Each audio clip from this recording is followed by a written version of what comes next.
Graça e paz.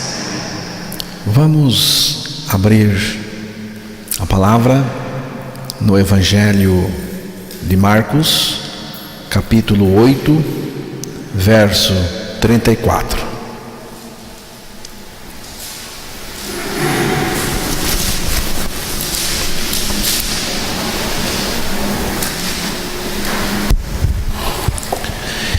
Então, convocando a multidão e juntamente os seus discípulos, disse-lhes: se alguém quer vir após mim, a si mesmo se negue, tome a sua cruz e siga-me. Que Deus revele a sua palavra pelo seu Espírito aos nossos corações nesta noite. Disse Jesus: se alguém quiser vir após mim, negue-se a si mesmo e tome a sua cruz e siga-me. Tome a sua cruz e siga-me é o convite de Jesus. O que exatamente significa tomar a cruz? Na época em que Jesus disse isso, uma cruz era um instrumento e também um lugar de morte.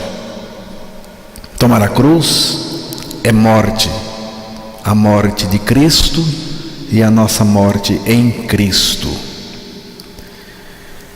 Tomar a cruz é admitir pela fé a minha crucificação com Cristo. Já estou crucificado com Cristo e vivo não mais eu, mas Cristo vive em mim. E eu, quando for levantado da terra, todos atrairei a mim mesmo. Foi o que Jesus disse. Jesus nos levou à cruz e nos fez morrer com Ele para o pecado. É exatamente o que significa tomar a cruz. A cruz é o lugar onde Cristo morreu por nós, mas também nos levou a morrer com Ele. Quando você e eu tomarmos a cruz, estamos confessando que estamos mortos com Cristo nela. Tomar a cruz é reconhecer que a cruz, a rude cruz onde Jesus morreu por mim, era minha. É reconhecer que Jesus não foi o único crucificado no Calvário, mas eu também. Jesus me substituiu fisicamente, mas espiritualmente eu também fui crucificado com Ele. Tomar a cruz significa o nosso fim como pecadores rebeldes e separados de Deus. Tomar a cruz significa o fim do domínio do pecado na vida dos crucificados com Cristo. Tomar a cruz significa o fim do imperialismo de Satanás sobre aqueles que com Cristo foram crucificados. Eu não creio em cruzes, apenas creio na cruz de Cristo, onde Ele foi crucificado por mim e eu fui crucificado com Ele. Creio também na minha ressurreição com Cristo. E a partir da minha ressurreição com Cristo, Ele está em mim, vivendo a sua vida ressurreta, justa e santa. Quando você crer na palavra de Deus, que afirma a sua crucificação com Cristo, você terá o Filho de Deus revelado e vivendo no seu interior. É assim que Jesus quer ser seguido. Se alguém quiser vir após mim, negue-se a si mesmo e tome a sua cruz e siga-me. Em nossos dias, muitos dizem que estão seguindo Jesus. É mais ou menos como seguir um time. O Palmeiras, o São Paulo, um time qualquer. Certamente, Jesus não espera que o sigamos de qualquer maneira. Como será que o Senhor Jesus Cristo quer ser seguido? Lucas capítulo 14, verso 27.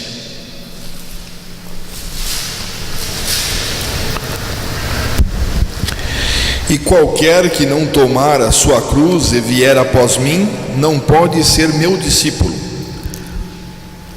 E qualquer que não tomar a sua cruz e vier após mim, não pode ser meu discípulo.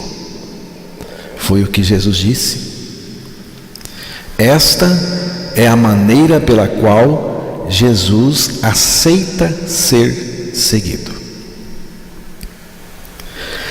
Ser discípulo de Jesus não é imitá-lo a ponto de se tornar igual a ele. Não será com a pretensão de ser igual a Jesus que seremos seus discípulos. Ser discípulo de Jesus, segundo o próprio Jesus, é pela nossa morte com ele na cruz. E qualquer que não tomar a sua cruz e vier após mim, não pode ser meu discípulo. Tomar a cruz significa admitir pela fé a nossa crucificação com Cristo. Já estou crucificado com Cristo e vivo não mais eu, mas Cristo vive em mim. Antes de ser discípulo de Jesus, é preciso uma experiência de crucificação com Cristo. Cristo me atraiu a si na cruz, nele fui crucificado e morri. Eu me considero morto com Cristo, como diz a palavra de Deus. Não é um esforço meu para me tornar naquilo que Cristo é, mas Ele mesmo vivendo em mim o que Ele é. Ser discípulo de Jesus é isto, e é assim que devemos segui-lo. Em vista destas considerações, pergunto: você é um discípulo de Jesus? Você está seguindo Jesus da maneira que Ele quer que você o siga?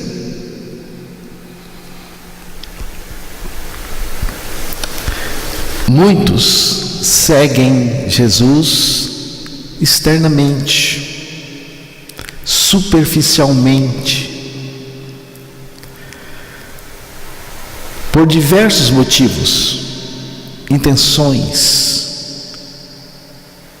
mas sem considerar o fato da nossa crucificação com Cristo. A curiosidade por sinais miraculosos leva muita gente a seguir Jesus. João capítulo 2, verso 23 ao 25.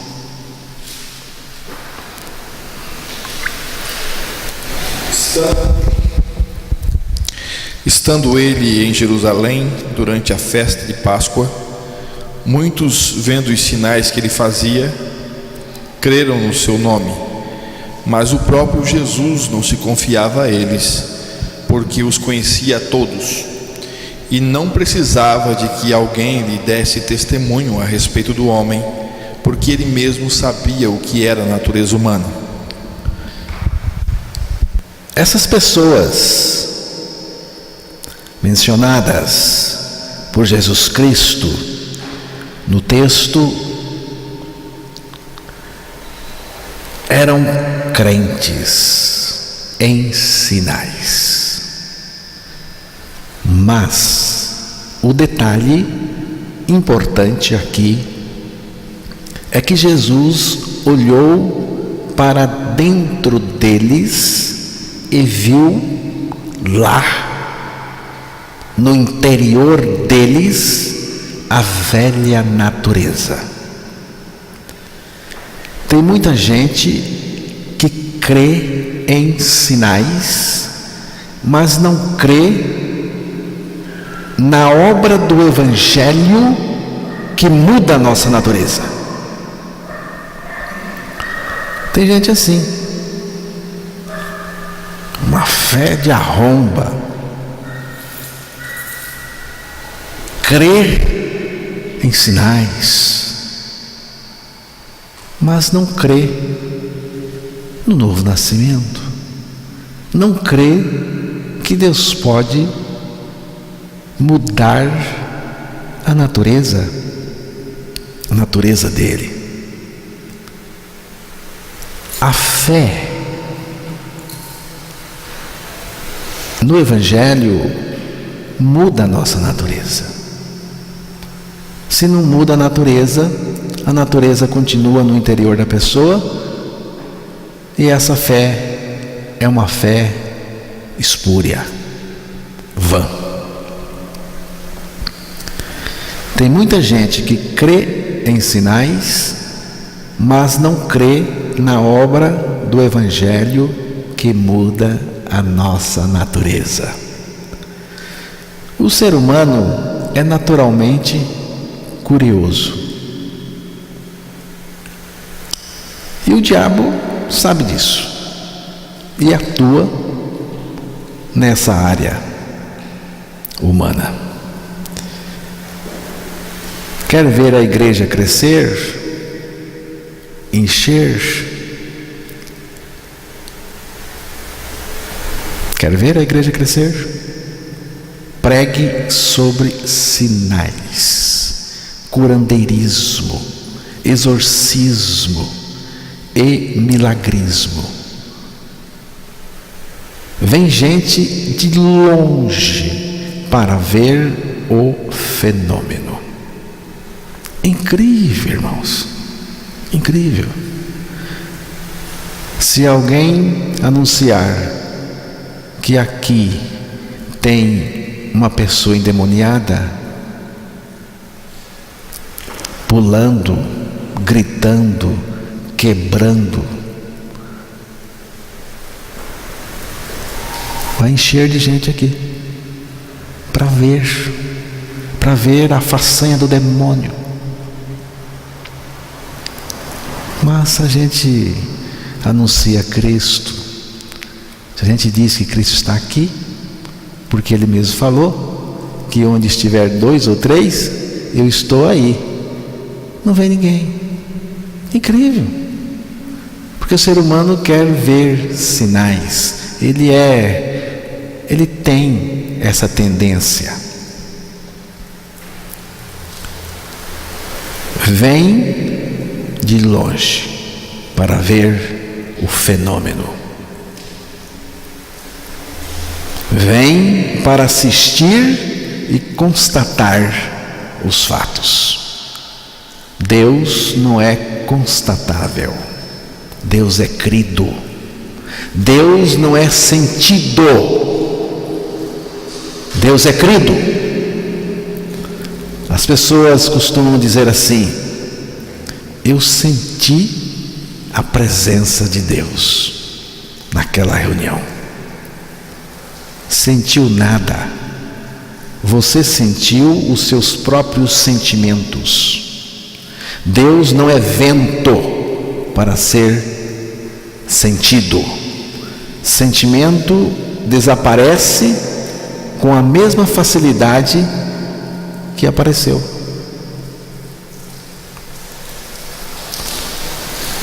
Alguém dirá: mas eu senti, tive um arrepio.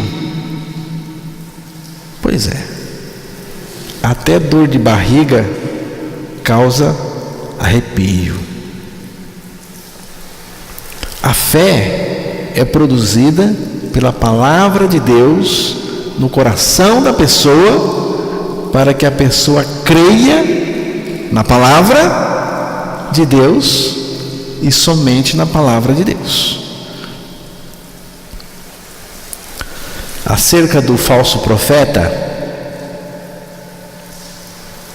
o falso profeta no singular, aquele que representa todos os outros falsos profetas, é desse que eu estou falando agora. Acerca do falso profeta, porta-voz do anticristo, fará sinais espetaculares com o objetivo de enganar, e ele terá sucesso, e muito. E faz grandes sinais, de maneira que até fogo faz descer do céu à terra, à vista dos homens, à vista, porque o homem precisa ver, o incrédulo, sentir.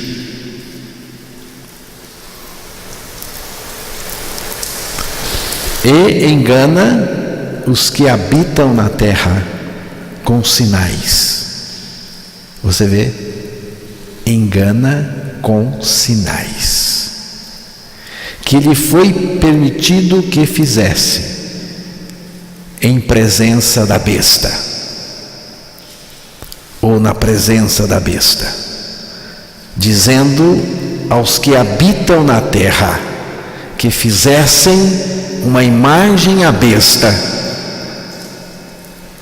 que recebera a ferida da espada e vivia. Grande engano. Mas já temos a preparação para esse momento que chegará em breve. Há um cântico que a gente canta aqui: eu nada vi, nem senti, mas foi Jesus que disse, e nele eu posso crer. Outros seguem a Jesus porque são utilitários e não adoradores. E como tem utilitários? O próprio Jesus disse isso à multidão: vocês estão me procurando porque comeram os pães e ficaram satisfeitos, e não porque entenderam os meus milagres. Tem gente que procura outra pessoa só para pedir alguma coisa. Tem gente assim. Tem gente que só vai atrás de você para pedir alguma coisa. Não é você que a pessoa quer. Ela está sempre atrás de alguma coisa. Ela não vem para desfrutar a sua amizade, da comunhão, da sua presença. O que você veio fazer aqui? Ô irmão, eu só vim para conversar com você, tomar um tereré, conversar um pouco. Eu só vim para desfrutar a comunhão. Só isso? só? Não veio pedir nada? Não. Embora possamos pedir auxílio dos irmãos. Tem gente assim, mas com Deus a grande maioria é assim, lamentavelmente. Irmãos, eu não estou pregando que Deus não precisa curar e atender às nossas necessidades materiais. Deus cura quando está dentro da sua vontade. É assim que eu vejo as curas de Deus. Tem que estar dentro da vontade de Deus para Ele realizar essa cura, porque Deus faz o que é a vontade dEle. Deus realiza a vontade dEle. E tem um texto que diz que a vontade de Deus é boa, agradável e perfeita. A vontade de Deus é boa, agradável e perfeita quando tudo está indo bem para mim. E a vontade de Deus é boa, perfeita, agradável quando estou doente. A vontade de Deus é boa, agradável e perfeita em um velório.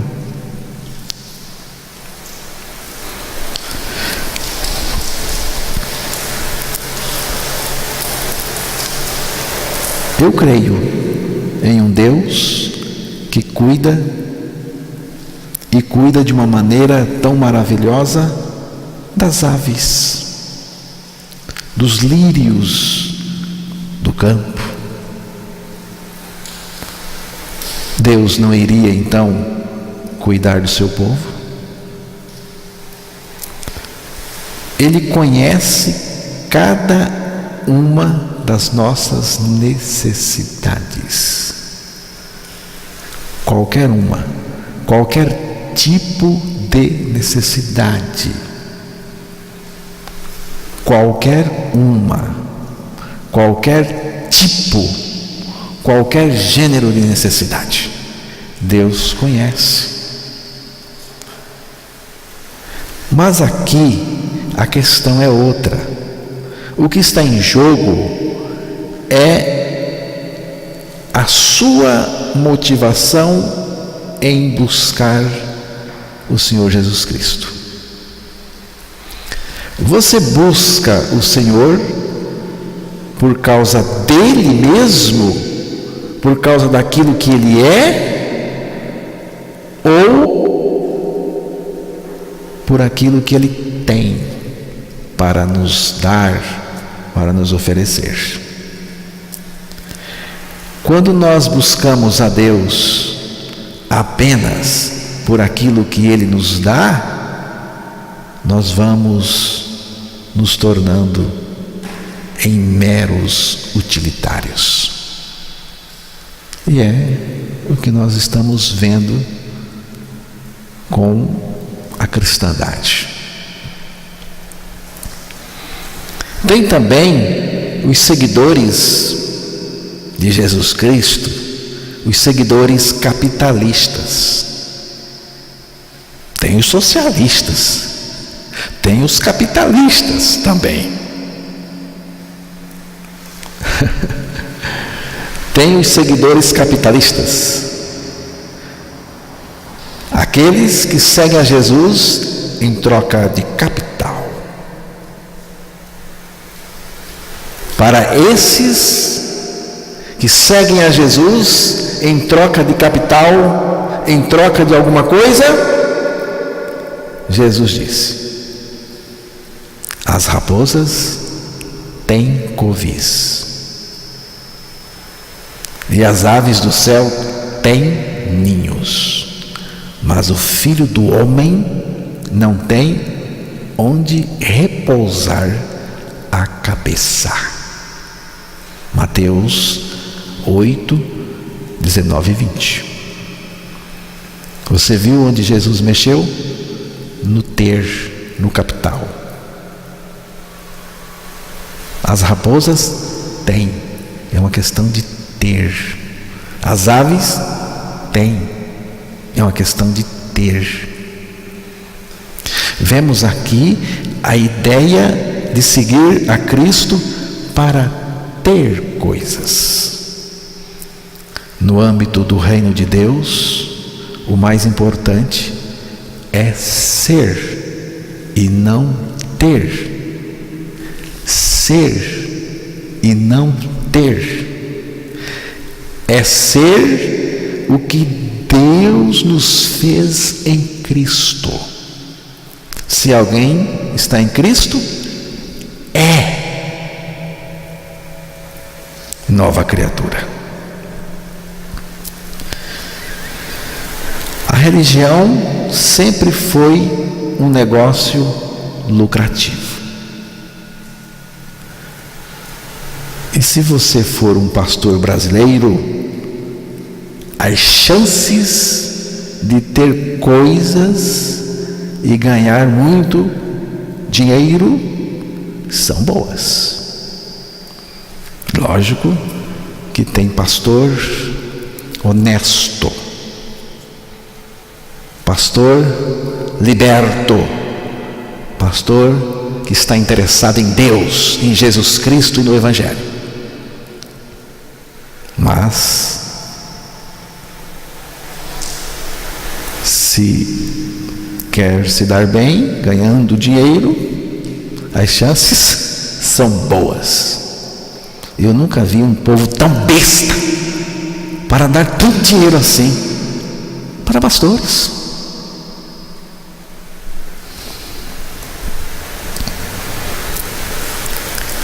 Quem promete as coisas deste mundo, quem é? Quem é, irmãos, que prometeu as coisas deste mundo? As pessoas. Satanás. É Satanás que prometeu as coisas deste mundo. Muitas vezes o interesse da pessoa é mais material, social, político. Mas quando a questão é ser um discípulo de Cristo, aí a pessoa cai fora. Cai fora, porque aí é preciso renunciar, é preciso cruz. Tem que morrer em Cristo, tem que tomar posse da nossa morte com Cristo na cruz, tem que carregar a cruz dentro de nós, como o princípio da morte operando. Então tem gente que vem, gosta até, mas o interesse dele é um interesse mais social, material, político, entre outros. Quando então é apresentada para a pessoa a proposta do Evangelho, que é a morte com Cristo, a renúncia total, a santidade, a amar a Deus por aquilo que Ele é e representa para nós, a pessoa cai fora, some, desaparece.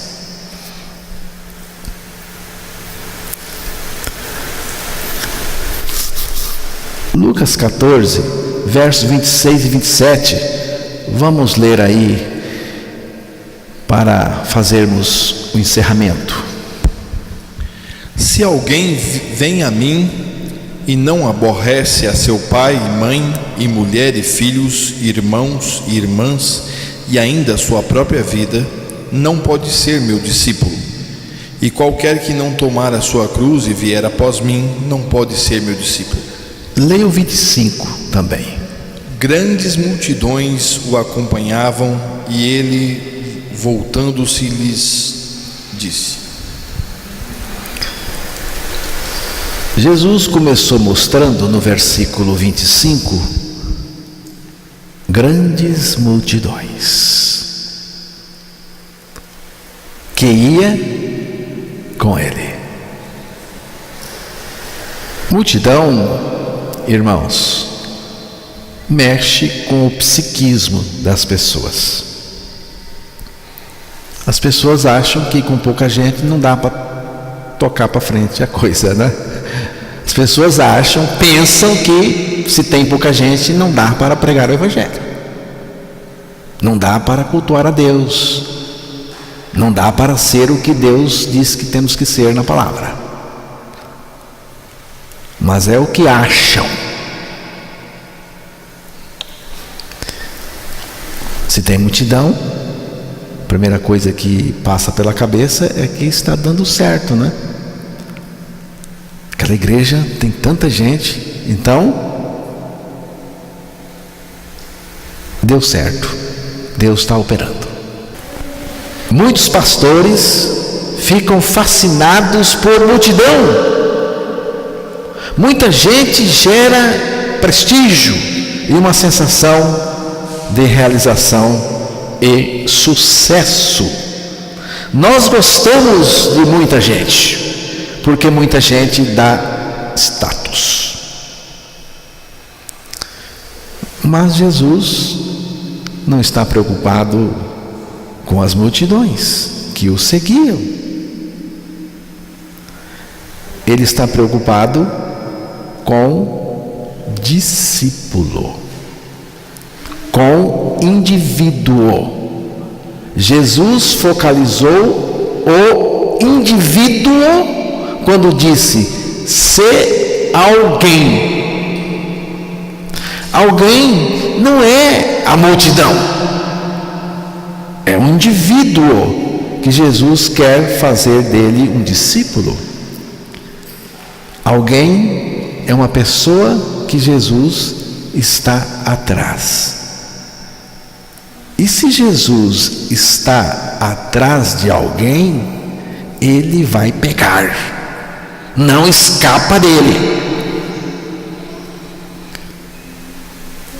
Esse alguém pode ser você que me ouve. E esse alguém precisa entender uma coisa: que se não passar pela cruz com Cristo, não pode ser discípulo de Jesus.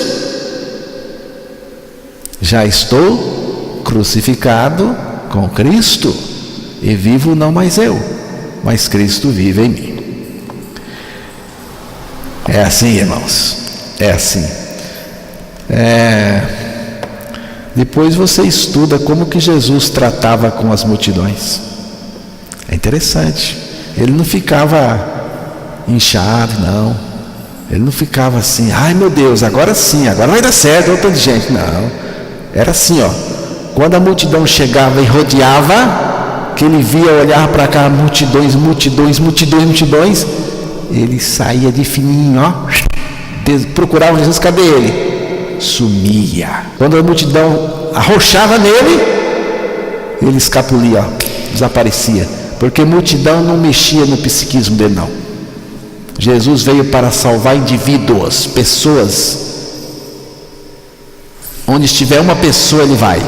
Jesus foi capaz de trocar uma multidão por uma pessoa. A multidão seguia Jesus, pois Jesus largou para lá a multidão e foi atrás de um homem, Zaqueu. Zaqueu estava em cima de uma árvore e Jesus chegou embaixo, né? Zaqueu estava muito exibido, muito grande, tá? Desce daí, porque em cima não dá. Quem fica empoleirado é galinha. Desce. E desceu. Irmão, Jesus abriu mão de uma multidão. É diferente para ficar com uma pessoa. Porque é assim. Porque Deus trabalha com indivíduos e não com multidões. Amém?